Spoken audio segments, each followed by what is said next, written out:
യുവജനങ്ങളെ നിരാശപ്പെടുത്തുന്ന ബജറ്റാണ് മുഖ്യമന്ത്രി വി.ഡി. സതീശൻ അവതരിപ്പിച്ചതെന്ന് ഡിവൈഎഫ്ഐ ഇടുക്കി ജില്ലാ പ്രസിഡന്റ് വി. അനൂപ്.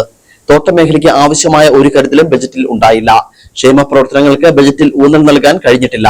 ബജറ്റിൽ വിസ്മയം തീർക്കുമെന്ന് പറഞ്ഞ വി.ഡി. സതീശൻ ജനങ്ങളെയാകെ നിരാശപ്പെടുത്തി വിസ്മയം തീർത്തിരിക്കുകയാണെന്നും വി. അനൂപ് പറഞ്ഞു. മുഖ്യമന്ത്രിയായ വി.ഡി. സതീശൻ അവതരിപ്പിക്കേണ്ട ആ ബജറ്റിന്റെ അകത്ത് ഏറ്റവും നിരാശകരമായ കാര്യം ഈ നാട്ടിലെ ചെറുപ്പക്കാർക്ക് ആവശ്യമാകുന്ന നിലയിൽ, ആശാവഹമാകുന്ന നിലയിൽ ഒന്നും തന്നെ പ്രഖ്യാപിക്കുവാൻ കഴിഞ്ഞിട്ടില്ല എന്നുള്ളതാണ്.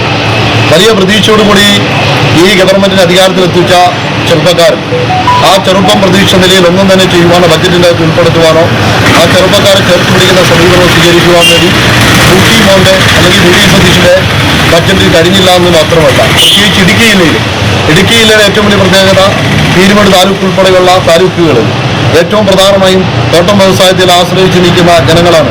ആ തോട്ടം മേഖലയ്ക്ക് കരുത്താകുന്ന നിലയിൽ, താങ്ങാകുന്ന നിലയിൽ തന്നെ ഒന്നും പ്രഖ്യാപിക്കാൻ വേണ്ടി കഴിഞ്ഞില്ല.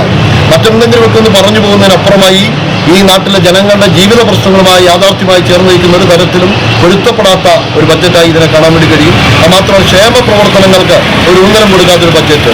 വലിയ നിലയിൽ ആശയോടുകൂടി കാത്തിരുന്ന മനുഷ്യരുടെ ഇടയിലേക്ക് വിസ്മയം തീർക്കുമെന്ന് പറഞ്ഞു വന്ന വി.ഡി. സതീശന് ആ ജനങ്ങളെയാകെ നിരാശപ്പെടുത്തി വിസ്മയം തീർക്കുന്ന കാഴ്ചയാണ് കണ്ടിട്ടുള്ളത്. വെറും വാക്കിലൊതുങ്ങിപ്പോകുന്ന, മനുഷ്യരെയാകെ കബളിപ്പിക്കുന്ന, പ്രധാനമായും വി.ഡി. സതീശൻ അറിയപ്പെടുന്ന നിലയിൽ കേരളത്തിന്റെ മുഖ്യമന്ത്രി എല്ലായ്പ്പോഴും പോലെ തന്നെ നുണ പറയുന്ന ഒരു നുണേഷനായി മുഖ്യമന്ത്രി മാറുന്നു. അത് ഈ കേരളത്തിനും ഈ നാട്ടിലെ ചെറുപ്പക്കാർക്ക്, യുവജനങ്ങൾക്ക് വലിയ ലജ്ജയായി ഈ കേരളത്തിന്റെ മുഖ്യമന്ത്രി മാറുന്നു. അത് കൂടുതൽ തെളിവാன നിലയിലേക്ക് ഈ ബജറ്റിന്റെ പ്രഖ്യാപനം കൂടി മാറി എന്നതാണ് ഏറ്റവും ദുഃഖകരമായ വാർത്ത.